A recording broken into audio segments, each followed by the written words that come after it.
Haacaaluu Awwaardii waggaa afuraffaa fi yaadannoo Haacaaluu Hundeessaa waggaa shanaffaa arrantanaa Haacaaluu Awwaardiin geggeeffameeti jira. Achirratti kan mul'atan daa'imman isaa. Haacaaluu Hundeessaati. Ani immoo milkii Haacaaluu Hundeessaati. Anis giftii Haacaaluu Hundeessaati. Abbabbiitiin gootaadha. Gootaan ta'ee hin fakkaatu. Goota jaalalaati. Beekaadha. Falma mirga dhala namaati. Galalaafessaa. Hayyuudha. Aroodha. Qaqqabamata isaa sirba sanaan ibsaa. Arjaadha. Nama tuqunaan biraan darbu. Yaa Waaqayyo abbabbiitti waan nuti teessi galateeffannaa. Abbabbiitti kuwaan kee ta'uu keenyaan sitti boonna. Hiyyuu koo si jaalannaa nu jabaadha. Sagantaa Haacaaluu Awwaardii irratti wantootaan daawwadhee waan na ajaa'ibsiiseen haga tokko waliin ilaalla. Akkasuma waggoota shanan kana wal duraa duubaan yeroo maqaan Haacaaluu Hundeessaa kaa'amu yeroo gartee yaadannoomaaf jedhameetiin kaa'amu jechuudha. Ajandaa garaagaraatitu kaa'ama. Har'an tana nageessaa oddoo duubee waan inni sooshaal miidiyaa irratti kadhabee kan hedduu takka sooshaal miidiyaa kana irratti illee ajandaa ta'ee fi kan qeeqallee kaase.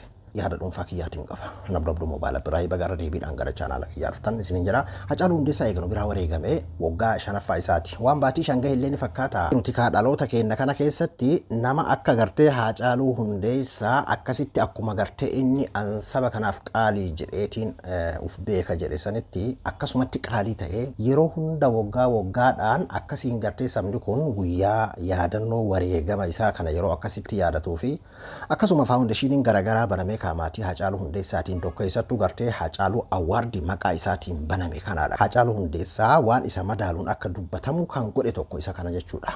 Yeroo maqammaan isaa ka'amu du'ammaan kun namoota hedduutti ni ulfaata. Waggaa shanan kana keessatti adada yaadannoo isaa waggaan isaa gahu namoonnummaan adda addaa gadi bahanii sababa gartee deeggarsa garee wahiitiif sababa deeggarsa yookiin paartii wahiitiif jecha eebaluun akkas ta'ame kanaan akkas ta'ame jedhame waa meeqatu jedhame waggootuma shanan kana keessa kaan shaneera jedha.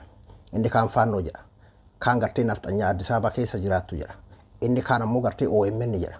Inni kaan guyyoo akkasiin jedhu faara jira. Jechuun guyyootu haasofsiisee saniif du'e akkasiin jedhu faaratu jira jechuudha. Kun hundi isaa faanuma dhugummaan isaatu akkuma gartee sabni kun miiliyoonni meeqa sababa isaatiin gartee dhugaa isaa barbaaduudhaaf illee nama meeqatu wareegamee siyaasa meeqatu illee keessatti hojjetame akkuma sabni kun miiliyoona meeqaan dhugaan isaa haa baatu jedhee hanga har'aatitti dubbataatiin jiruu fi gartee waggaadhaan yaadatu kana akkanumatti kan kun itti ulfaatu. Hedduun isaa immoo maal Haacaaluu jedhamaa oolan maal Haacaaluun nama biraatiin adda baqa du'e maaliif dubbatama jedheetuma gartee kan dubbatamuun isaa kunilleen isa gubu jira jechuudha.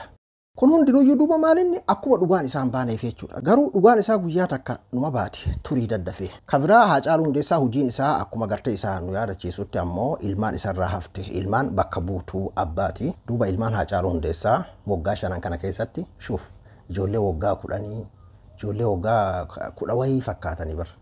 Maashaallah ajaa'iba dhugaa dubbachuu fi rabbi kana caalaa guddisee bakkaan haa gahu ilmaan isaa akkana gartee gurguratanii waggaa shanan kana keessatti as gahaniiti jiran jechuudha. Mee gara Haacaaluu Awwaardiitti sochiin dabaree torbeen kun torbee Haacee jedhameeti yaadatamaatiin jira. Har'a gartee yeroo waa'ee maqaan Haacaaluu Hundeessaa guyyaan Juun 29 sabni kun guyyaa laalessaa fokkataa dabarse keessaa Juun 29 gaafa Haacaaluu Hundeessaa ajjeefamisani. Haacaaluu Hundeessaa akkasii waggaan haa yaadatamu malee namoonni jajjabna akka Haacaaluu Hundeessaa haga yeroo har'an tanaatitti qaama hin beekamne jedhameeti beeki kaa wareegamaatuma jira. Nama akka Battee Urgeessaa kan akka Abdul Jabbaar Huseen qaama hin beekamne hundi isaatu. Namoota barsilaa qaama beekamuun illee ajjeefamuudhaan mallee beeke. Fakkeenyaaf waa'ee Haacaaluu Hundeessaatiin wal qabatee gaafiif deebiin gartee taa'ee danda'a. Waa'ee Haacaaluu Hundeessaatiin wal qabatee waan achi booda ta'amee fi waa'ee dhugaa isaa irratti afaan Amaaraatiin inni keessatti dubbate san irratti hedduu takka ajandaa guddaa ta'ee bar warra garsattuu gartee warra mootummaa leellisoonii haaratti irra deebi'anii ajandaa biraa jechuun taa'ee masaniyyuu namatu ergee ajjeesanii achi booda gartee isa boo'icha godhachuu deemanii akkas godhanii garee wahiititu taa'ee kana gartee viidiyoo kana haasofsiisee san booda ammoo ala si baafna jedheeni ajjeesee achi booda ammoo isaan ajjeesan jedheetiin daldaluuf deema. San booda ammoo gareen sun qaama hin beekamne ta'a jechuudha. Akkuma Haacaaluu Hundeessaa, akkuma Battee Urgeessaa, akkuma Abdul Jabbaar Huseen namoota meeqa ka'a? Qondaalota ABO hedduu isaanii jechuudha. Artistoota dabalatee jechuudha. Duuba kan gartee inni gaafiif deebii godhe sun hidhamin dura haasawee suni hedduu takka viidiyoo san irratti wanni hin jedhamin hin jiru jechuudha akka haarayaatitti. Tole ayyee hammaan ajandaan kiyya sanii miti. Har'aan tanallee nageessaa oddoo duubee miseensa Koongarasa Federaalaa Oromoo kaafaa oolaa duraanii kan ture kan akkasuma gartee gaafa jijjiiramni yeroo gartee Dr. Abiyyi gara aangootti dhufu warra jalqaba gartee fiigee biyyatti galeedha. Biyyatti galee muudama wahiillee argate. Baatii lama akkas ture natti fakkaata. Warri biltsiginnaa maybe akkanatti fakkaatutti madaalli isaanii hin kaafne ni ari'an. Biyya alaatitti deebi'ee egaa biyya alaatitti deebi'ee ni callise. Amma immoo dhiheenna kana waa dudubbachuu eegale keessattuu yeroo Jowaar barreessu Jowaar fa'aarratti barreessa. Maaliif kana inni godhaatiin jira sammeetii ittas deebina akkas jechuudhaan barreesse. Hacaaluu Hundeessaatii fi Jowaar Muhammadii jedhe. Waa'ee Hacaaluu Hundeessaatii fi waa'ee Jowaar Muhammad iccitii guddaa tokko dubbatuu deemaadha kamma. Bara 2013 weellistoonni Oromoo afur gara UAC'tti dhufanii turan. Isaan Hacaaluu Hundeessaa Jaamboo Juutee fi Nugusuu Taamirootii fi Abbuush Zallaqaati turan. Turtii isaanii san keessatti bara 2014 Hacaaluu Hundeessaa Jowaar OMN fi weellisinaan jedhe. Amma akka waan Hacaaluu irraa dhagaheetti haasawaa jira beeki. Jowaar OMN fi weellisinaan jedhe eenyutu jedha amma kana Hacaaluu Hundeessaatu jira jechuudha. Ani biyyatti galaa kanaafuu hin weellisu jedheeni. Innis OMN bara dhaaba siyaasaatii miti naan jedhe. Anilleen maarree dhaaba amantiiti jedheen. Amma beeki waan Hacaaluu Hundeessaa jedheen kana dubbataa jira amma nageessaan. Dubbii sanirraa ka'anii walitti mufatan. Haga bara 2018 yennaa jijjiiramni dhufuutetti Hacaaluun OMN irratti akka hin dhiyaanne dhorkameeti ture. Gaazexeessaa wayii beellameeyyuu kan ture Jowaar ni dhorke. Bara 2018 yennaa jijjiiramni dhufu san ammoo araaraman. Kana irratti ammoo Jowaar nama dhageettii qabu hin jaalatu. Hacaaluun isaan qocataa yookiin isaa ol dhageettii argatee ture. Isaa ol qocataan kunis akka loqoda gujiititti isaa olitti beekama akka jechuuti moo akkam naaf hin galle jechuu kun. Isaan ol dhageettii argatee ture. An otoo qorannoo kan taasisu ta'e Jowaar ajjecha Hacaaluu keessatti nama qoratamu keessaa nama tokko ta'a jechuudhaan barreesse ganama kana. Itti gaafatama du'aa Hacaaluutii fi namni gartee an qorannoodhaaf dhiheessu tokko dubbii kanaan walitti ilaalee iccitii hagana gahuun gartee uf harkaa qaba waan ta'eef namni gartee an sila jalqaba qorannoo irratti geggeessu Jowaar Muhammad turedha. Iccitii guddaa hangas gahu kan harkaa qaba jenne. Eessa jira hanga har'aan tanaatitti. Siyaasaan biyya keenyaatii fi namni keenyaa yoon ani gartee kallattii an gulufuu barbaadetti yoon gulufe yookiin ammoo ani as keessaa faayidaa barbaadu san yooniin argadhe maaltu naan gahe ka jedhurraa nama hagas takka gartee sabni kuniyyuu miiliyoonni meeqaa Hacaaluu gartee tokkummaadhaan sababa inni gartee paartii wayii kaleellisu hin qabne sababa inni garee wayii kaleellisu hin qabne akka uummataatitti keessattuu bar viidiyoo isaa kan dhumaa sanirratti dhaammannaa ta'e Hacaaluun hangana nama hin mararu ture. Kan akkas jedhee namana. Hacaaluun osoo gaafiif deebii boodarraa san amma namni hedduun gaafiif deebii san maaliif godhanii maal jedha. Ajandaan sun bakka irraa faca'anii beeytanii. Osoo intarvii boodarraa gaafiif deebii dhumarraa san godhamuu baate hagana nama mararu ture.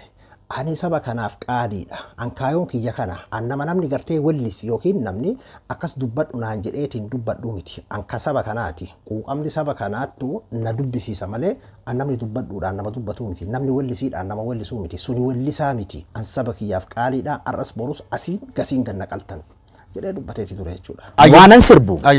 Waanan sirbu guyyoo waariyoo yookaan dabballee mootummaa yookaan miti mootummaa inni joo waan akkasii miti kan naa filatu ana keessa namaan beektu keessa qabuteen namaa kenniteedhaan beekta. Anummata kiyyaaf qaalii beekta. Umuraa suni dhageessa oddoo duubeetis hagarraa waggaa 5 lafa taa'eetiin amma kana dubbataatiin jira jechuudha. Waan si ajaa'ibsiisu ammoo weellistoota Oromoo keessaa namni Jowaarii waliin daayirektiin wal qunnamaatiin ture Hacaaluu Hundeessaati jedhameeti dubbatama. Gaafa Jowaar hidhaa jiru eeguma gartee Hacaaluu Hundeessaa ajjeefame kana viidiyoo gabaabaa tokko gadi baasanii turan kan inni gartee gaafa galma barkumeetitti bakka muummichi ministeera Dr. Abiyyi Ahmad faa Lammaa Magarsaa faa Isiyaas faa jiran Hacaaluu Hundeessaa achirratti kan lafa sochoose gaafa sanis akka walgahii sanirraa gadi bu'een Jowaaritti bilbile. Viidiyoo san ijoollee bira jirtu warri bira jiran akka dokumentariititti waraabanii turan jechuudha. Xiyyiitii maqaa isaa kanaan beekama jechuudha. Gaafa Jowaar gara biyyaatitti galu namni imimmaan buuseetiin boohee amboon keessa gaafa Jowaar miilaan deemu kan akkasi gartee duraa fi duuba akkasi maraataa kana seenaa isinii himuufi miti. Innaa hagamta akka isaa walitti akka dhuunfaatti illee akka isaa walitti hagamta akka dhiyeenya qaban. Sanii miti amma isaa walitti dhiyeenya haa qabaatan. Homa barbaadanii yoo haa ta'an jechuudha. Garuu waggaarraa waggaatti Hacaaluu Hundeessaa du'aa isaa irratti illee akkanatti qoosamaatiin jira. Yeroo kaan Faannoo jedhama, yeroo kaan Shanee jedhama, yeroo kaan ammoo nafxanyaa akkasii jedhama, yeroo kaan OMN jedhama. Miidiyaamatu himatamaa jiru. Yeroo kaan ammoo guyyoodha jedhama. Hundaafiyyuu Rabbiin dhugaa isaa haa baasu. Jowaaris akkas jechuudhaan deebisaa kenne. Paarsee bulaan Hacaaluun OMN fi akka sirba baasu gaafadhee dinnaaniin akka walollee turre ololu jirti. Hacaaluun bakka dhugaa waan jiruu fi ragaa nutti hin bahu jedhaniiti kana odeessu. Garuu ammoo Caalaa Bultumee dabalatee weellistoonni hedduun OMN fi sirbaa turan. Mee isaan keessaa wallisaan tokko kan Joohar Nagaafateetiin sirbe jedhu Asaabaw. Wallistoonni qabsoo Oromoo asmaarii mana farsootii miti bar. Kan waan kana naaf aarsi jetteetiin sirbisiisuu dandeessu. Sabboonummaa fi quuqama isaan uummataaf qaban kan onnee keessaa belbelu qofatu warra ofii yeedaloo isaanii maddisiisuu danda'a. Aartii jechuun ani sirban hordofammatti. Sirba kamtu bahee santu bahee arra awaardii kanarratti yeroo achirratti haasawan wallisaan arra haasawan kun tokkochisaa kan beeku miti. Nama lama sadi yoo taate malee jechuudha. Gaafa duriyaan mana muuziqaa keessan dalagaa ture haga tokko amala artistootaa nin beeka. Artistii ta'uu baadhullee nin beeka. Eebalu wellissi. Kanaaf sirbi. Kanaaf akkas godhi yoo jetteen walaloon sun iyyuu hin dhufuuf. Ammallee artiin zinnaadha. Artiin haamileedha. Wanni tokko yeroo leellifamee hamileen sun gartee leellifamee jaalatamee yookiin ammoo dinqisiifatamee jedhee dinqisiifannaan suni hawaasa keessaa isa buta jechuudha. Hawaasa keessaa butameetii yeroo isaa walaloon dhuftiif jechuudha. An kanarratti walaloo hojjetuun qaba bakka. Maaliif yoo gartee qabsaa'otaadhaaf taatellee yoo akkasuma gartee nama waa hojjeteetii wareegame tokko taatellee seenaa isaa san qoratee adeeffatee yookiin dubbisee walaloo taatee dhuftiif jechuudha. Onnee isaa keessaa waan ufiin dhuftu takka waan namni nama keessa uumu miti waan ammallee afaan qabuu dandeessu miti. Kanarratti an nama hedduu waan hin argeefaa waan itti dhiheenyaan hin beekuufiin kana jechaatiin jira. Innaa aartiin akkasi. Arra nama akka Haacaaluu Guddaa san akka hin galle beeytii ka du'e ragaaf qabatti akka jedhan sanarraa namni akka gartee nageessaa iddoo duubee ka yoo barumsaatii gartee ogeessa seeraatii jedhameetiin dubbatamu santu arran tana gartee Haacaaluutti illee akkasitti qoosaatiin jira. Hundaaf iyyuu guyyaa tokko dhugaan isaanuma baati jechuudha. Waan hawaasni jaalate san aartitti jijjiiru jechuudha. Anamma akkanatti fakkaatutti nageessaa iddoo duubee waa lama jedheetii jaara tokko bakka gaafa duraa irraa na ari'an sanitti meebii na deebisanii arran tanaati Joohar dura isaanii Joohar amma akkanatti deebisaa kenneefi yeroo lama deebisaa kenneef Joohar dhiyeenya kanallee obboleettiin isaa tagartee waboo keessaa galte namni infoormeeshin ergee fi warra hidhame keessaa jennaaniin obboleettiin tiyyan duune oduu kijiba akkanaatiin gartee hawaasa burjaajessuun akka araarri hin buune godhuun jedhee dubbate nageessaan gaaf sanillee deebisaa kenneefi ture Joohar jechuudha. Akkasuma arran tanallee deebisaan kennameef jechuudha. Yoo akkanatti gartee Joohariin deebisaa kanaa kennu taate angootti na deebisan yookiin faayidaa wahii argadhaa yaada kiyya kanin jechaa jiru. Kabiraa ammoo hayyoonni kun walii hinaafan akka gartee fakkeenyaaf warri mootummaa kana deeggaru Joohar illee Abiyyittiin ni hinaafe jedhan tokko jechuudha. Durii fakkeenyaaf gaafa wayyaanee takka sirna durii isinitti deebisuuf deeman angoodhaaf deeman malee jijjiiramaa fi miti dimokiraasiin kenna kanaa ol hin jiru waan jedha bu'aan akkasiisan faaraatu dubbatama yeroo wayyaanee obbo Diyoosan. Amman tan maaliif akka ta'e naaf hin galu hinaaffaa jedhama. Akka gartee warri mootummaa kana deeggaru jedhu san aktiivistoonni walii hinaafan as keessatti akkuma argitan kana Joohar nama gartee isa caalaa beekamtii qabu hin barbaadu jedhe jalarratti fi isaatii fi ragaa irratti bahee walii hinaafan Joohar kana maaliif akkanatti ummanni kun yoo inni ol ka'a jedhe ol ka'a yoo gadi ta'a jedhe inni gadi ta'an inni maali nu caala wayii barate walumarraa baa doorii irra turre nuti illee bakka yuunivarsiitiitti baranne kennama wantichi walii hinaafan hayyoonni an amma gara hinaaffaa kanatti fakkaata jechuudha. Beebii warri gartee mootummaa duraanuu isa madaalee akka ulaagaa isaanii hin guunne arganiitiin darban. Amma inni haafa godhuu danda'a garuu ammoo ta hinaaffaadhaatti fakkaati. Hundaafiyyuu dhugaan isaanuma baati guyyaa tokko. Tole hayyee Haacaaluu Awwaardiidha waggaa afuraffaadha. Haacaaluun du'eetiin waggaa takka boodaadha kan inni hundaa'e jechuudha. Sagantaalee gartee achi booda maatiin Haacaaluu Hundeessaa keessattuu haati manaa isaa hojjetaatiin turte keessaa kan hedduu Haacaaluun jiru isaa irratti gartee akka inni hin irraanfatamne kan isa godhu tokko Haacaaluu Awwaardii kanadha. Duraan Awwaardii waa'ee artistoota badhaasuu Odaa Awwaardiitu jira kan fakkeenyaaf aadaa fi turizimiin Oromiyaadha badhaasaatiin ture jechuudha. Innaa artistoota keessattuu waa'ee sagalee sabaa ta'an kan waa'ee siyaasaatiin wal qabatan hin argitu jechuudha kanneen keessatti. Garuu haga Haacaaluu Awwaardiin dhufe madaalli dhugaatii warra badhaasu hanga Haacaaluu Awwaardiin kun dhufeera jedhetti yaada.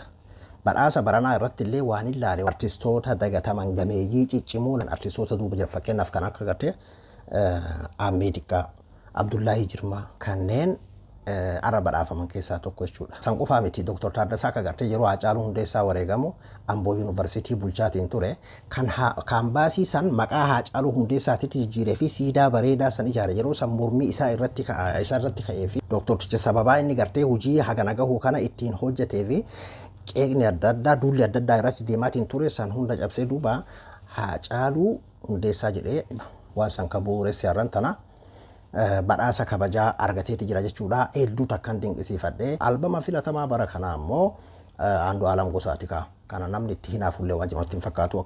Na sagantaan Haacaaluu Awwaardii kan addaati ture isin jechuu barbaadeeti. Arab Abduu Mobaala Biraayii hanga qophii biraatti walitti deebinutti nagayaan naa tura.